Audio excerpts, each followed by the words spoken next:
Assalamualaikum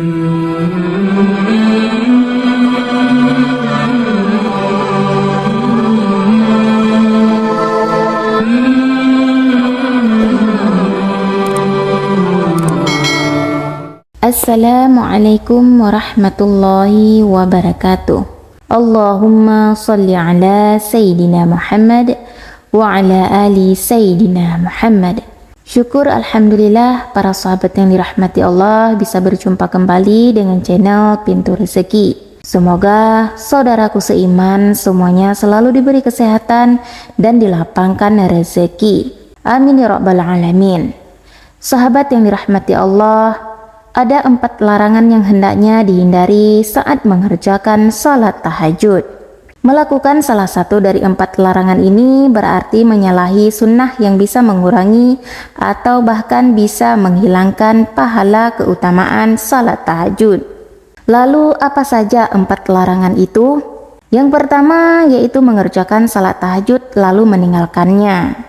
Dulu ia rajin mengerjakan salat malam dan tahajud, namun sekarang ia tinggalkan.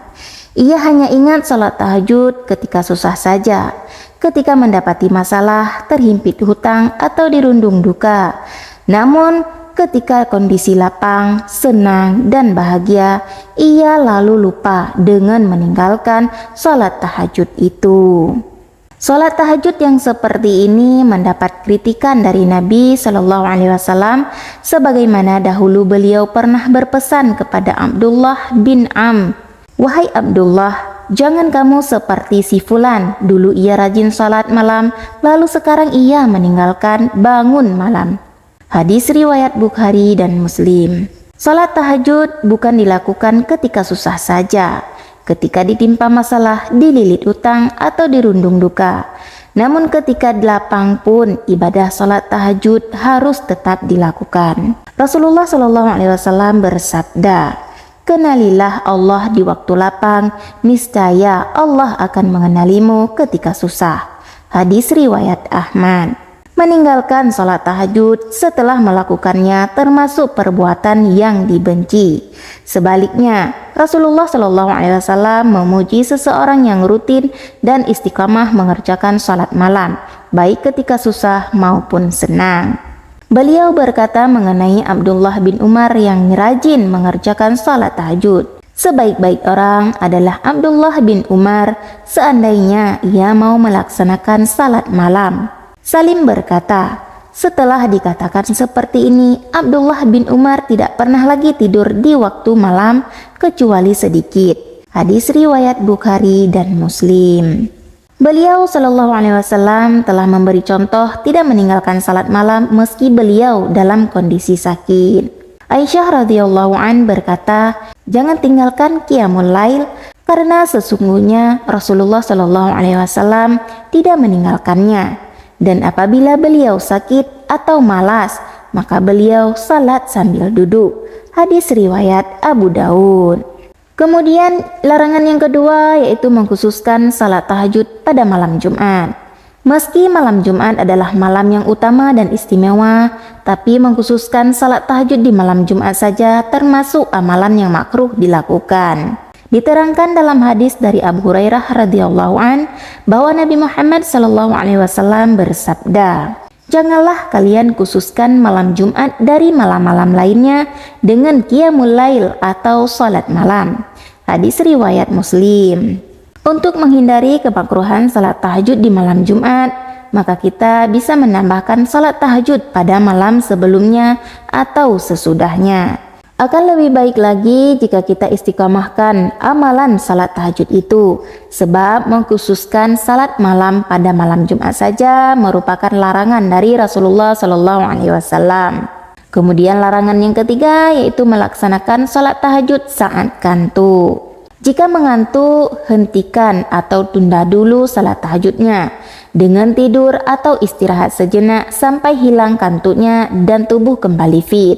Inilah sunnah yang diajarkan Rasulullah Shallallahu Alaihi Wasallam.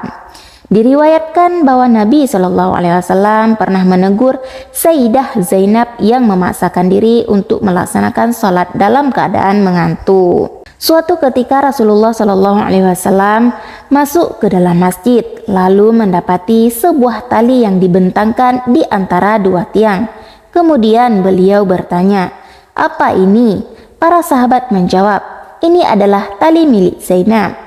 Ketika ia salat berlama-lama hingga kelelahan, maka ia bersandar dengan tali itu." Rasulullah Shallallahu Alaihi Wasallam kemudian bersabda, "Lepaskanlah tali itu. Kalian harus salat ketika dalam keadaan segar. Jika kelelahan maka tidurlah." Hadis riwayat Bukhari dan Muslim.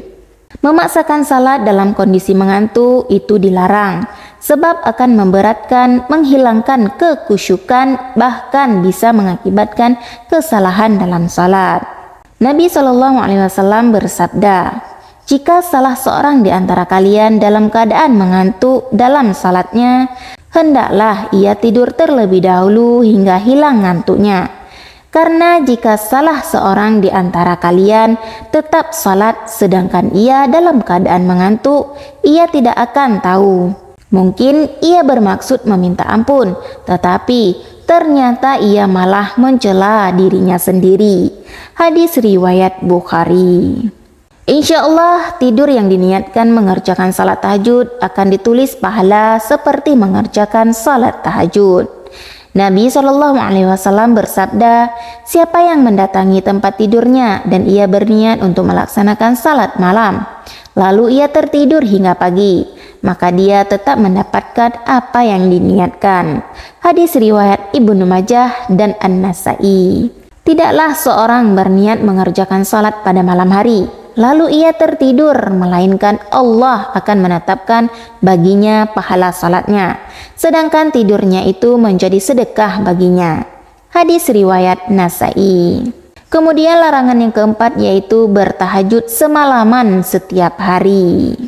Meski sholat tahajud itu baik diamalkan setiap malam, tapi bukan berarti dengan cara yang memberatkan. Sebab memberatkan dalam amalan itu bukan termasuk sunnah yang dianjurkan, bahkan ia dilarang. Rasulullah Shallallahu Alaihi Wasallam telah memberi peringatan, "Demi Allah, akulah orang yang paling takut kepada Allah dan paling bertakwa kepadanya di antara kalian. Tapi aku kadang berpuasa dan kadang tidak. Aku mengerjakan salat malam dan juga tidur, dan aku juga menikahi perempuan. Siapa yang membenci sunnahku, maka ia tidak termasuk golonganku." Hadis riwayat Bukhari dan Muslim. Beliau Shallallahu Alaihi Wasallam juga telah mencontohkan seperti yang disebutkan Sayyidah Aisyah radhiyallahu an. Ia berkata, "Aku tidak pernah melihat Rasulullah Shallallahu Alaihi Wasallam mengerjakan qiyamul lail semalaman sampai subuh, dan tidak pula pernah melihat beliau berpuasa berturut-turut kecuali di bulan Ramadan." Hadis riwayat Muslim. Sahabat yang dirahmati Allah, dalam melaksanakan sholat tahajud tidak boleh berlebihan hingga memberatkan yang akhirnya terputus di tengah jalan. Apalagi jika sampai melalaikan kewajiban yang seharusnya ditunaikan, maka yang demikian ini jelas dilarang dan menyalahi kesalahan. Amalkanlah salat tahajud itu semampu kita menurut kemampuan masing-masing, sehingga mudah diistiqomahkan. Nabi Shallallahu Alaihi Wasallam memerintahkan, lakukan amal-amal yang kalian sanggup melaksanakannya, karena Allah tidak akan merasa bosan hingga kalian sendirilah yang merasa bosan. Hadis riwayat Bukhari dan Muslim. Jika misalnya mampu hanya 2 rakaat, maka itu sudah cukup dan jangan ditambah. Lebih baik sedikit tapi istiqomah daripada banyak tapi terputus di tengah jalan. Nabi Shallallahu Alaihi Wasallam pernah ditanya, amal mana yang paling disukai Allah? Beliau menjawab, yang paling kontinu meski ia sedikit. Hadis riwayat Bukhari dan Muslim. Sahabat yang dirahmati Allah, hanya itu yang dapat saya sampaikan. Semoga video ini bermanfaat dan menjadi renungan untuk kita bersama. Akhirul kalam, wassalamualaikum warahmatullahi wabarakatuh.